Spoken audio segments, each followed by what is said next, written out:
What's going on, everybody? Coach MccDann here. As we move on with evaluating the different controller options in Super Smash Bros., it's important to understand the reasoning as to why you have the controls that you do. We just recently went over the differences between Smash Stick versus Tilt Stick, so in this lesson, we will be applying that same compare and contrast formula to Stick Jump.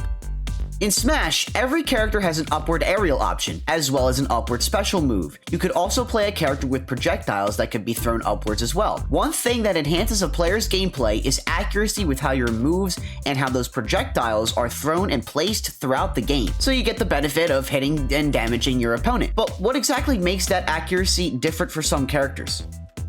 Well, it's this. It's Stick Jump.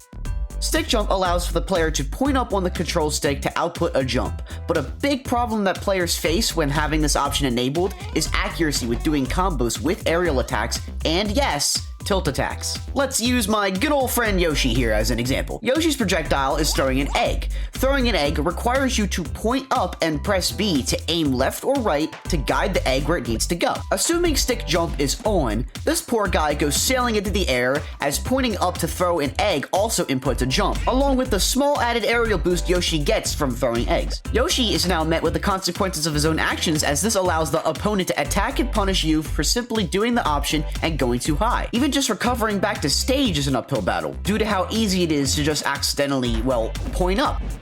Turning this off allows you to rely on using buttons to jump and prevents you from wasting the jump you need to get back to stage or ledge. A factor that I also want to mention is how, like Tilt Stick, pointing halfway on the control stick can also allow for a short hop, something that can easily be done by pressing both jump buttons simultaneously. It's also a feature with Stick Jump itself, making the accuracy to do an up tilt attack that much more precise.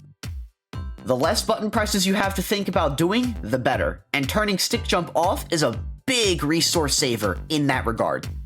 Okay, so far you've recognized the benefits of Tilt Stick, as well as turning off Stick Jump. Nice job! You evaluating these settings just sets you up for some major improvement in your future. I highly suggest you begin to play 3 to 5 games against a CPU with a difficulty you're comfortable with before going further. If you happen to rely on Stick Jump or Smash Stick in your past experiences, it's going to feel weird to play without them.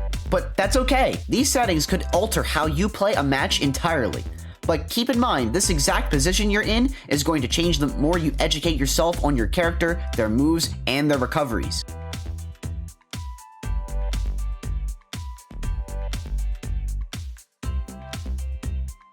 I hope you enjoyed this lesson on the explanation of Stick Jump. Join us in the next lesson as we get into the third and final setting in the controls guide, Stick Sensitivity.